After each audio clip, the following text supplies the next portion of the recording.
She did not answer him. She folded her napkin once, set it beside her plate, and stood. No one at the table said a word. It was the third Thursday of November, 1907, and the dining room at Harwick House smelled of beeswax candles and roasted lamb, and the particular kind of silence that follows something irreversible.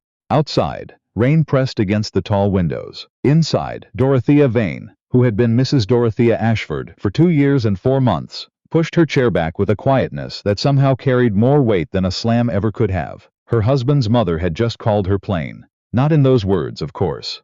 Octavia Ashford never used plain words. She had looked across the candlelight at her son's wife and said, with that particular smile she reserved for servants who'd overstepped, "It's a wonder, isn't it, Reginald, that a girl with so little to recommend her externally managed to secure a match above her station."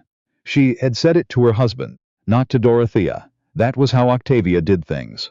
She aimed at you but spoke around you, as though you were a piece of furniture she didn't care for but hadn't yet decided where to store. Reginald had said nothing. He always said nothing. Dorothea stood at the head of her own chair and looked at her husband. He was studying his lamb. He had very good manners at the table, Reginald Ashford. He never spoke with his mouth full. He never raised his voice. He never, in 2 years and 4 months of marriage, raised it on her behalf either. She thought of all the things she might say.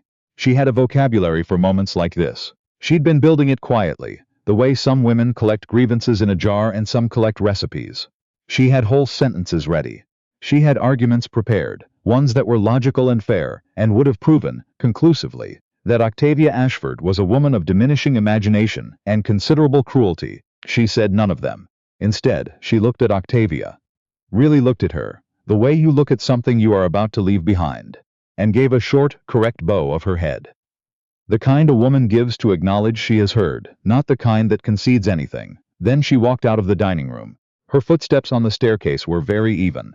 In her room, she did not cry. She'd used up most of her tears for this marriage in the first year, and what remained she'd decided to save for things that actually surprised her. This did not surprise her. This was simply the version of her life that had been arriving, slowly and inevitably, since the morning in April of 1905, when her father had told her that Walter Ashford's eldest son was a fine prospect and a respectable man, and that the Ashford wool trade had made them one of the more solid families in the county. And wasn't that exactly what she needed? A solid family, a good address, a man with steady prospects.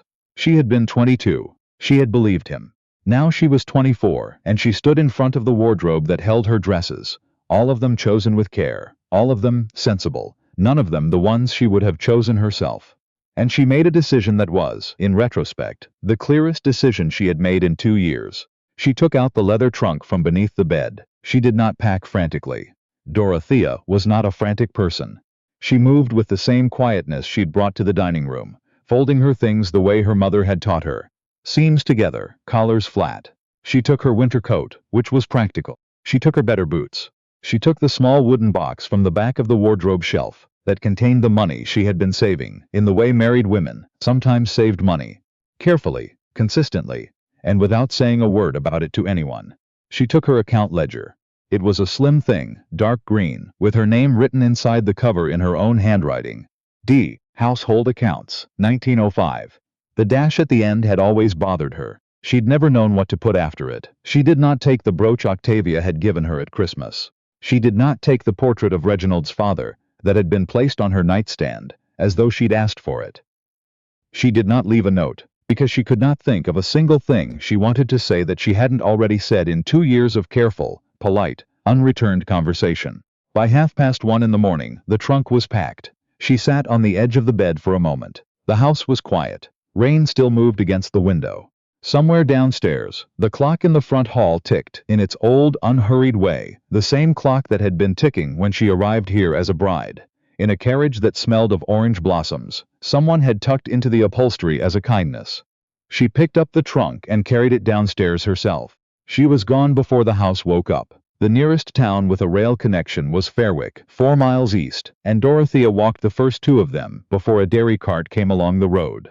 And the driver, a broad-shouldered man named Petch, who smelled of hay, and had the incurious expression of someone who'd seen stranger things than a woman walking alone before dawn, offered her a seat without asking any questions. She accepted without offering any answers. At Fairwick Station she bought a ticket to Aldenmere, which was 60 miles north, and the closest place she knew where she had any chance at all. The chance was a woman named Mrs. Pell. Mrs. Cordelia Pell was 53 years old and ran the only reputable bookkeeping firm in Aldenmere's commercial district, which she had built from a single backroom practice into something that now occupied the ground floor of a narrow brick building on Cresswell Street, and employed 2 assistants and had accounts with 7 of the town's 9 largest merchants. Dorothea had met her once, at her aunt's house, 3 years before the marriage, and had spent an afternoon talking with her about ledgers and inventory, and the particular satisfaction of finding the error that explains 4 months of discrepancies. Mrs. Pell had given her a card at the end of the visit and said, in that direct way she had, "If you ever find yourself in Aldenmere and wanting for occupation, come and find me first." Dorothea had kept the card. She had kept it the way you keep something you don't think you'll need, but can't quite bring yourself to throw away.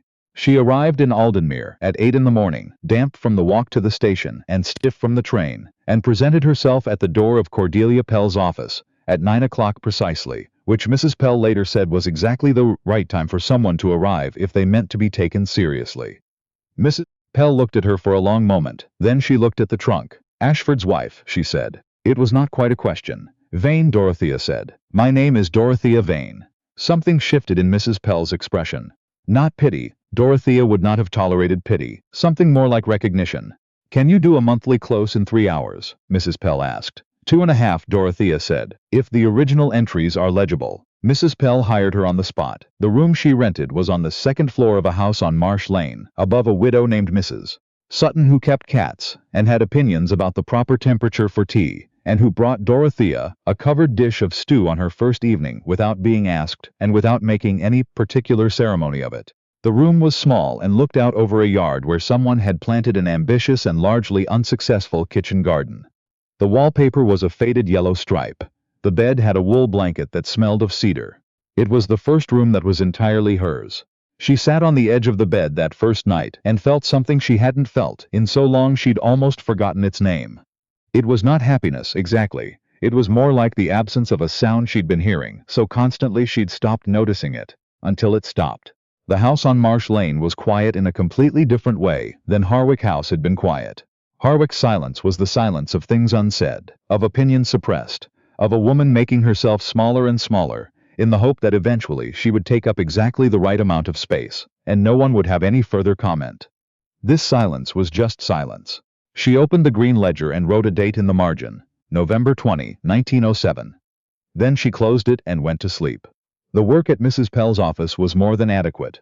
It was, in fact, exactly what Dorothea had always been good at, and had never been permitted to say so about herself because in the Ashford household there was a particular view of what constituted an appropriate feminine accomplishment, and bookkeeping for a commercial firm was not on the list.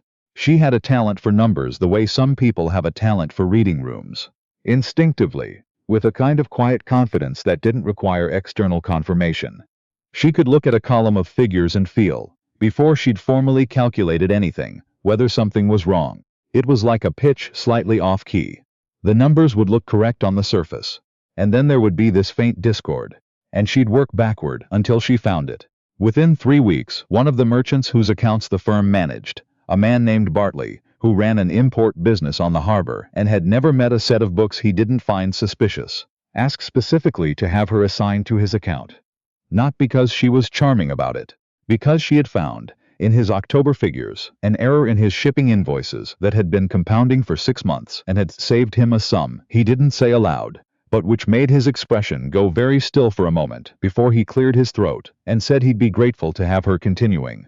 Mrs. Pell raised her wages in December. By January, 3 of the merchants were asking for her by name. She did not write to Reginald. She did not write to her father. She wrote to her mother once, a careful letter that said she was well and employed, and that the room she was in was warm and had adequate light, and she received back a letter that said her mother was relieved and worried, and would Dorothea please be careful, and also that Octavia Ashford had made several pointed remarks at the December church social that Mrs. Vane had not enjoyed. This did not surprise Dorothea either. Reginald Ashford did not go looking for his wife immediately. This was partly because of his mother, who told him at breakfast, the morning after Dorothea left, that it was quite clear the marriage had been a mistake, and that Dorothea had simply confirmed what Octavia had always known about her character. And wasn't it better they found out now rather than later? And this was partly because Reginald Ashford was a man who had spent 31 years doing what was easiest, which was, more often than not, agreeing with whatever his mother said, and finding the horizon line above her shoulder to study, until the moment passed. But something happened that Octavia had not calculated for. The household at Harwick began, quietly and comprehensively, to fall apart.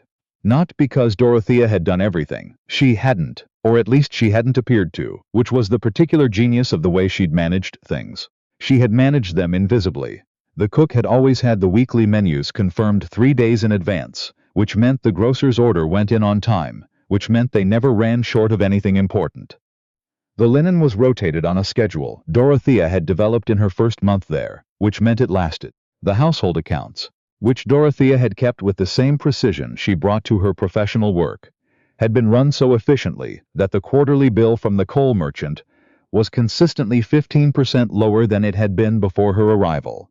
A fact no one had noticed in the positive but which became very visible when the January bill came in, and Octavia, who was not good with figures, found herself unable to explain to her husband why costs had suddenly increased.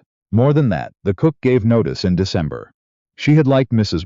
Ashford, the young one, she said, to her sister, and she did not particularly like the atmosphere of the house since she'd left. The parlor maid followed in January. And then there was the matter of the Halloran account. The Ashford wool trade, which had been Reginald's inheritance, and the foundation of the family's respectability, had a principal buyer in the north named Halloran and Sons, who took a quarterly shipment of undyed wool at a price that had been negotiated in 1902 and had never been formally reviewed. Dorothea had noticed, in her quiet review of the household and business papers in her first year of marriage, that the price was below the current market rate by a margin that was not quite alarming but was steady and cumulative. And she had mentioned it to Reginald once, in the specific and careful way she brought to things she knew might be poorly received. He had said that was how they'd always done it. She had not said anything further. In February, Reginald discovered, through a conversation with another wool merchant at his club, that the Halloran price was roughly 20% below what he should have been receiving. It had been below market for at least 3 years. The information sat in him for several days in an unpleasant way, working on him the way unwelcome truths tend to work, finding the edges of things he'd preferred not to look at. It was his solicitor, a precise man named Mr. Grafton, who finally said the thing that Reginald had been circling for weeks. "You require someone with a head for accounts," Mr. Grafton said, "and I would suggest you locate her before someone else does." He came to Aldenmere in the second week of February. He had found her through her mother, who had given him the address, with an expression that made clear she held him at least partially responsible for the situation, which Reginald felt was unfair and also, increasingly, accurate. He arrived at Cresswell Street at 10:30 on a Tuesday morning. He stood in front of the door of Cordelia Pell's bookkeeping firm and looked at the sign above it for a moment. C. Pell and Associates, accountants and commercial bookkeepers, and then he went inside. The woman at the front desk was not Dorothea. She was a young woman named Miss Crane who told him, with the pleasantness of someone who had been trained to be pleasant to people she did not think deserved it, that Mrs. Ashford was with a client and would be free in approximately 30 minutes. He could wait, if he liked. He waited. He sat in a wooden chair by the window and looked out at Cresswell Street and at the people moving past in the February cold, and for 31 minutes he thought about the dinner table in November, and the sound of a chair being pushed back quietly, and the expression on his wife's face in the moment before she left the room. He had been looking at his plate. He had not been looking at her. But he'd caught the edge of her expression in his peripheral vision, and what he'd seen had not been tears, or anger, or any of the things he might have been prepared to navigate. It had been a decision. He recognized it now for what it was. He hadn't known what to call it at the time. He'd told himself she was upset. He'd told himself she'd be calmer in the morning. He'd told himself a great many things that had the useful quality of not requiring him to do anything, and he had been wrong about all of them. When Dorothea came out of the back office, she was wearing a dark blue dress he hadn't seen before, and her hair was pinned up in a way that was simple and correct for a professional setting, and she was carrying a folder of papers and speaking over her shoulder to Mrs. Pell about something involving quarterly reconciliations. She turned and saw him. She stopped. She was not surprised. This was the thing that worked on him, standing there in that wooden chair. She was not surprised to see him. She'd known, probably, that he would come eventually. She had simply been going about her work in the meantime. "Reginald," she said. He stood. "Dorothea." Miss Crane found a reason to be in another room. They looked at each other across the modest reception area of the firm, with its single fern and its wall calendar, and its smell of coal heat and paper. And Reginald Ashford, who was generally considered among his circle to be a composed and measured man, found he had lost access to most of the speech he had prepared on the train. "You left," he said finally. "You noticed," she said. Not unkindly, just precisely. He heard, in those two words, everything she had not said at the dinner table.